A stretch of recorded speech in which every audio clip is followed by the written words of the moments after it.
This is not financial advice, it's just the wine talking.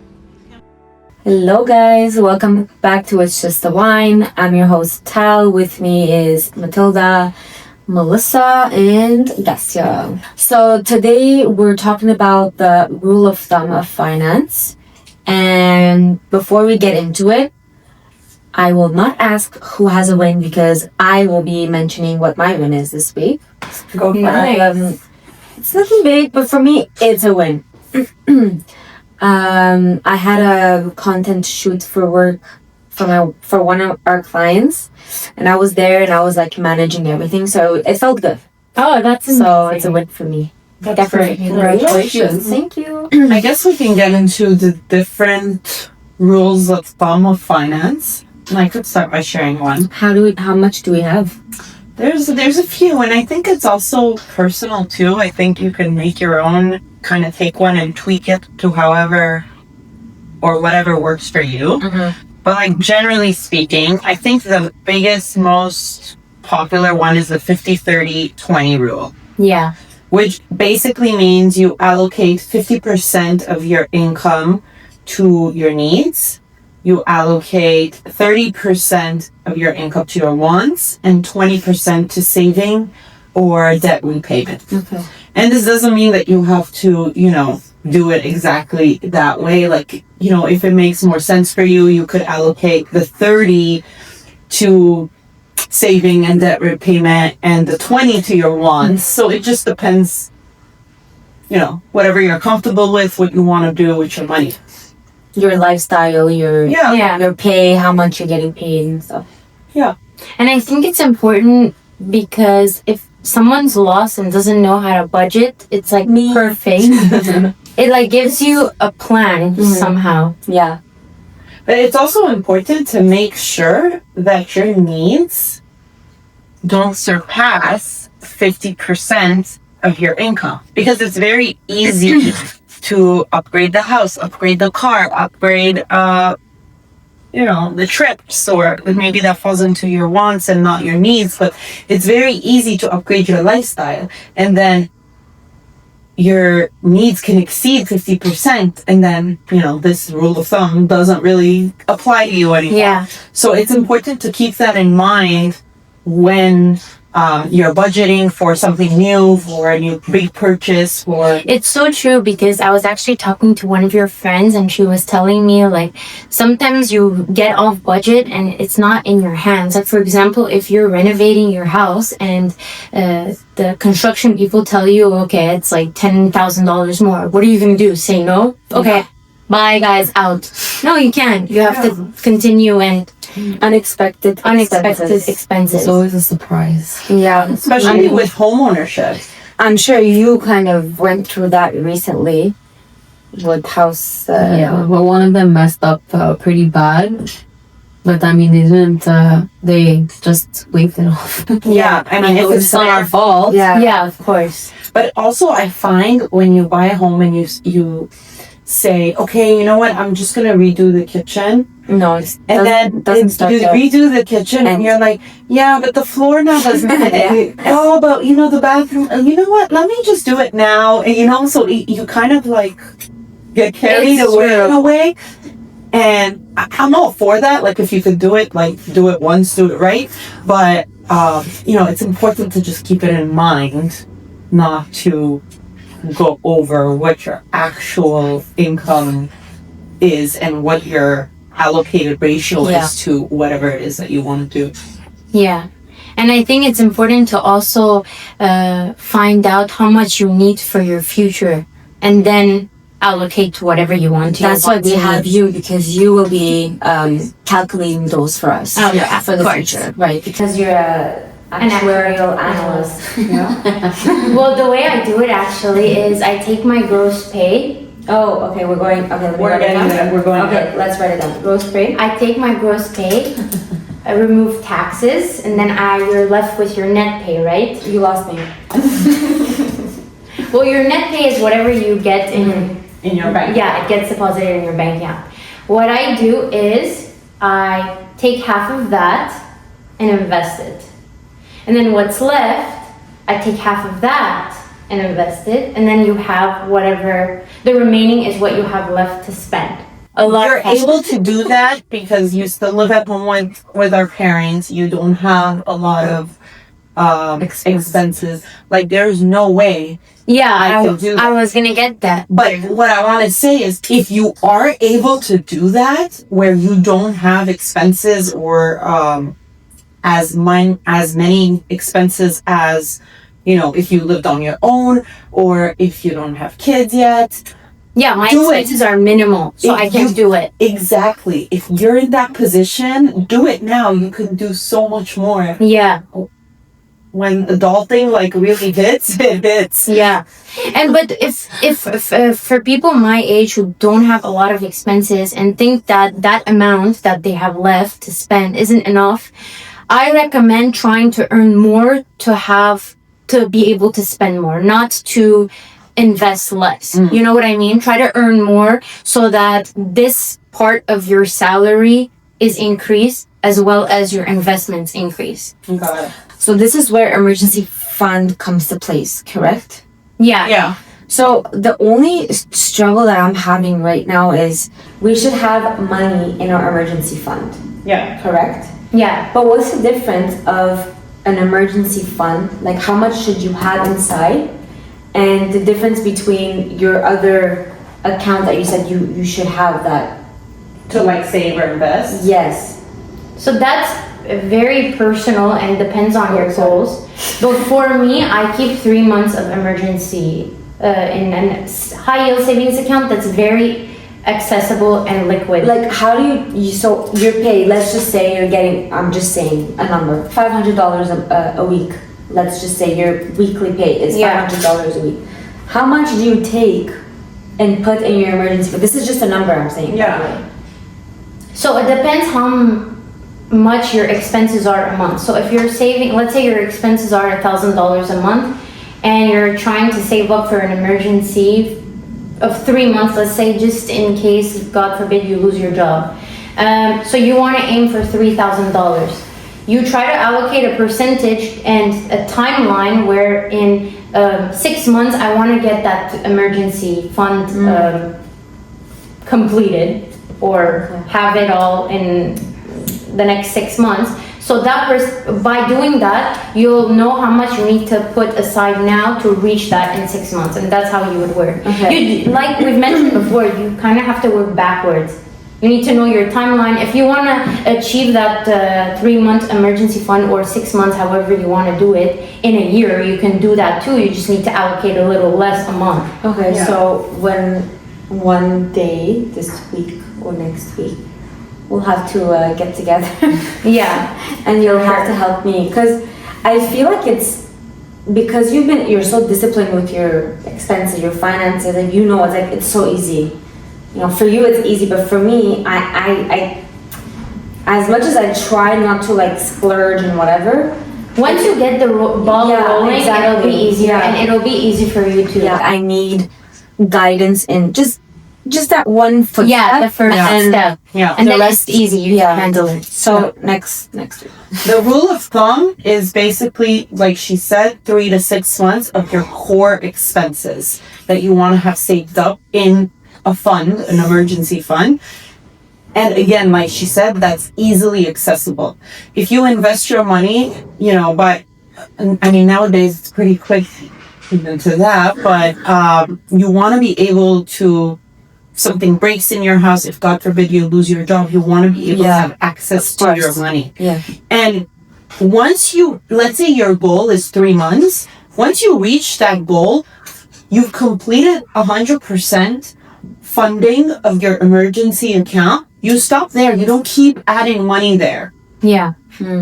Because then you get the better returns on investment. So what you're saying is like you have 6 months of Emergency. 6 months worth of money in your bank account, but like you don't always keep saving.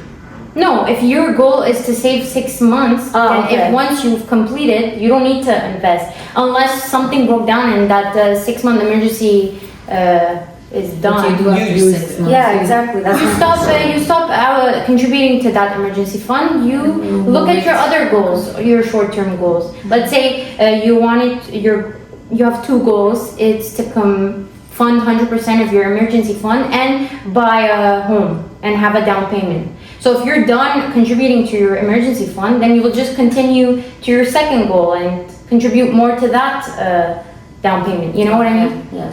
What's important also regarding an emergency fund is to know exactly what your expenses are every month, so that That's a good point. you need to sit down and go through all of your expenses, use a budgeting template, use whatever you need. We'll pen link and it down paper. below. Yeah. The budget template. So you could know exactly what 6 months or 3 months or however you're comfortable with, what that amount is. Because it's easy to just like put some money aside, Yeah. but if it doesn't cover you for a month, 2, 3, then it defeats the purpose of an emergency fund. Yeah, exactly. Makes sense. All right, any other rules of thumb? I could say mine. It's the 24-10 rule. Okay. It's about the car loans and how you should save your money. So the 20% is a down payment on a car. Okay. So you should put at least the 20%. You put your 20% in cash for the car down payments. Is this, So sorry then- to cut you off, this is for like financing? Yeah, Okay. for financing. So the 20% down cash that you put for the car loan, let's say, or if you want to finance, it reduces how much you borrow as a loan. Right. And then the 4 years, number 4 is 4 years leasing or financing a car, which is mostly financing. And the more you finance the car, the lower your monthly payments will be. Yeah, so the recommended, let's say, is 4 years. 4 years not to maximum. over 4 years. Yeah. Because there are options to do like up to 8, I think. Yeah. 8 years? Yeah. Yeah. So shorter loans usually means that your interest will be lower. Yeah. So Yeah, the that's 4-year maximum is good. And then the 10% of the 24-10 rule is like a maintenance fee, gas fee, or there was sorry. So start back to 10. So the number 10 of the rule of thumb is the monthly income that you will save for your, let's say, fuel or maintenance on the car or insurance. And it's good. It's like, I guess, kind of like an emergency fund But for the car. but for the car. So it's 10% of the car's value. Yeah. Oh, okay. Oh. So like Okay, cool. an example I found is, let's say you're gonna get a car for 30,000, and then the 20% of that car that you're gonna put down is 6,000. Then you have 24 K left to pay, and like if you divide that by 4 years, 12 months, With the interest rate. it was gonna be maybe 500, 600 a month. Okay. That's the 10%. But then I feel like you have to make sure that that $500 doesn't exceed the percentage she gave For your needs. if you consider that as a need. I mean, a car is a need, Yeah. but it could become a want. Yeah, Yeah, exactly. it depends if you're buying a $150,000 car. Yeah, exactly. You could get a car that's in your budget. Like, if you make 50K a year, let's say, you calculate monthly. You could do there's like a street here in Montreal where it's all the car dealerships and once. Yeah. You could do like a homework and shop around and see what fits in your budget in your life or. Yeah. Or And just there- buy secondhand. Yeah, that's it. You know what? Sometimes secondhand, yeah, it's cheaper, but you never know if Yeah. the car Really? has problems. Yeah. Like that 10% is not gonna be able Yeah. to catch up on the It's maintenance true. problem. It's a risk. But there are affordable brand new cars. Yeah. Yeah. It's up to us to go get Yeah. You know, I'm really liking Kia. they're nice. Kias are nice cars. She wants me to get a Kia van. It's very why not? Like you open the car door. Like Yeah. Like a soccer mom. How nice. I mean, Actually, the car. It's $500 a month. The car is really nice. The electric one or It's I not think electric. They have the electric option too. because if it's the I don't know, my husband he's not really into cars, but one of his coworkers is a mom and she pulled up with a Kia van and he freaked out. He It goes, was. I've never seen a van like this in my life. It was so cool and he I was think like freaking out. for like a family, having a van is so convenient. Like you just press a button and the doors open. Like how cool! It's like a pretty. manifesting that for you. Honey. I will definitely get a van. No shame. It's a nice car. It's convenient. Yeah, it's I convenient. I don't know. You know what pisses me off? I need to be a van. Eh, I don't think it's like a thing anymore. Sorry. Maybe I'll when make our it a moms thing. back in the day. Matilda, Whenever sorry. kids watch me pull up with that. No, but you know what? I've taken her kids Sorry. with my car, opening the car door like this in parking spots. It's true though. Yeah. It's annoying. It's a good So, but there's a family section, park Yeah. family section. Or just double park. Yeah. Just get a van. It's super cheap. It looks good.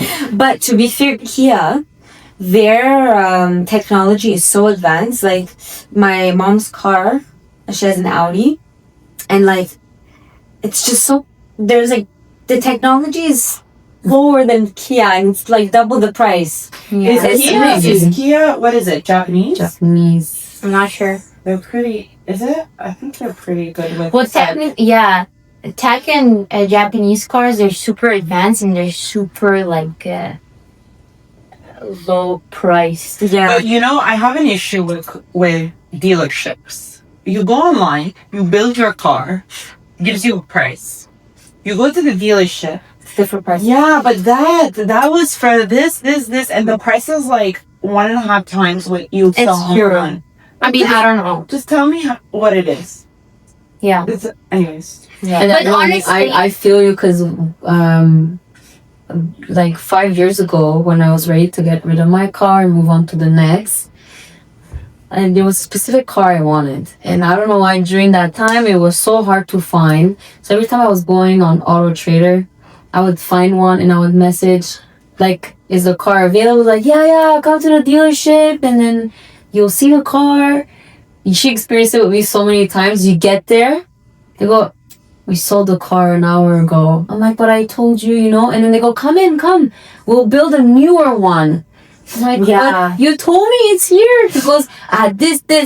And it was like coming like more expensive. I was like, We were there for 2 hours wasting time building a car. That was I was just wasting my time because there was traffic going back Yeah. home. So I'm like, can I just hear this guy speak? And then again, I'm just going to say no. Yeah. You tricked me. I'm going to Yeah. waste your time. Yeah. You wasted my time getting here. There you go. And you always have to like make sure the details, because if you don't, like banks will do this too. They'll add a few dollars here and there without you noticing. By the end of the year, it's like $300. Yeah, that So- actually happened. Yeah. When we refinanced our condo, because we were up to renewal, and she noticed there was Yeah, $3 an extra extra. fee. And I was she was telling me about it, and I'm like, imagine $3 a month is nothing. You don't even notice it, but imagine they do this to like hundreds of thousands of people. That $3 adds up. You know how much Yeah. money they can make on that little thing that you don't even notice? And she told me it's a small error. Small error? What kind of error is this? The funniest, talking about banks, when we bought our first home 2 or 3 years ago, and then we were at the bank gonna sign the mortgage, and then she was talking about a refund. I really don't remember what it was, and then she just turned the page. I think she said it by accident, and she even wrote on the paper. At the end, I'm like, by the way, and you talked about this refund, like, don't forget. She goes, oh yeah, okay, we'll do the refund, don't worry. And because my husband was trying to make a deal, and then she wasn't gonna give something. So at the end, I'm like, oh, we kind of got a deal because she made a mistake. I don't remember what it was, but it was so funny. Yeah. You have to negotiate well Yeah. and be very careful with the details. You know what I even realized today? I e-transferred some like a friend money, and there's There's a a fee. fee. But why? With TD. That's why I can't. It was 50 cents. Well, Like- Simple doesn't have any fees. Okay, But that's weird. 50 Yeah. cents. But I did it once, and I got charged 50 cents. But the other e-transfer I sent same day, like lower amount, there was no charge. Oh, maybe there's a fee on a certain amount. Like $45. Oh, Like, it wasn't over $100. Wow. So I don't know, I've never heard of that. So y'all are not with TD. The MO doesn't have that yet. No, TD did. Okay, whatever. We're changing my bank now. And the banks are losing money. That's why they're doing things like this. yep.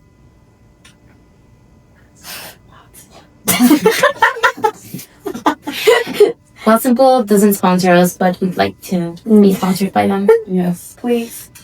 Anyways. Okay, let's go back to our topic of the day. Another one to consider is the debt to income ratio, which is the 28-36 rule. So it's important, and it kind of goes back to what I was saying earlier, but it's important to only have 28% of your income allocated to housing, which would mean rent or mortgage. And then 36% total debt, which includes housing, credit card, car, student loans, if you can. I mean, in Canada, you probably can, but in the US, you probably can't fit that in your 36%. But, all debt. So that would be, the ratio to go with. And if you're able to keep it at this rate, then you will, going back to what I was saying as the first rule of thumb, you will likely be able to keep your core expenses to under 50%. We would suggest to keep it lower than that. Like, for example, if there's a debt that you can remove, like your credit card debt, try to do that to lower your debts to income ratio. Yeah. Which is hard. Yeah, it's very hard. Yeah. It is, So but you I don't can- think, I don't think I've ever had $0 in a month. It's always higher than $1,000. Yeah, but you pay it. Yeah. Okay, yeah. Automatic payments. Yeah, of course. So, then you don't have debt. debt. That's not considered debt because Oh. it's always being paid. Ah. But some people, That's a win, Val. yeah, that's a great win. Thank you. But some you're people just leave, like, let's say they spend $5,000, they'll only pay off, I don't know, the minimum payment of like $100 this month, and they'll carry over $4,900. So for example, if somebody has debt of $10,000 on their credit card, is that possible? Yeah? Yeah. And if you do not pay that every month, Right you away. All of it. Yes, you get charged Interest. interest. And that's considered debt. But That's if you considered- pay on your, if you spend on your credit card and pay it off every month, that's not considered debt. That's just you using You your don't always card, have to be right? at zero as long as you pay your balance before the due date. That's Yeah, fine. exactly. Yeah. Like, I use my credit card a lot because of points and stuff like that. I would love to get the One Simple credit card, but I'm still on the wait list. Well, I saw the girl post it and she canceled it to me. That's why I sent it like I'm like, I want it. The benefits are great. So, but anyway, so I use my credit card a lot, but as long as you pay all of it, then it's not debt. Okay, good. But if you don't pay it, like she said, then that's considered debt. And your interest rate on your credit card is usually pretty high. And so if, for example, when I was first getting into all of this, I had some money in a savings account that in the US, in a high yield savings account, which was earning about 4 point something percent interest a year, sorry. And my interest rate that I was paying, I hadn't paid off my credit card that month. My interest rate that I was getting charged on my credit card was more than that. And so I'm like, okay, I'm losing money. Like, yeah, I have some money in a savings account, but I'm paying more here. Yeah. So if you're in a situation like that where you have some money saved up, pay your credit card, unless I guess it's in your emergency fund, pay your credit card fully and then go back to refunding that account. Yeah. Because it's almost impossible to beat the interest rate on the credit. So this was a great episode. I think we learned a lot from each other. Yeah. Yeah. Good conversation. And the rule of thumbs were really good and clear. Yeah. I think I'm gonna create a Wealth Simple account tonight. Yes, you should. As you should. Wait, we have a referral link on our Instagram account. So go Make sure to use that. use the referral link. We'll put it down below. Yeah, we can. Definitely. All right. Like, subscribe, share, Comment. and give us any tips for Yeah. Any rules of thumb that we missed? Something that works for you that maybe, is not an actual rule of thumb yet, but could be. Yeah, and it's worth sharing. Yeah. Talk about it. See you next week.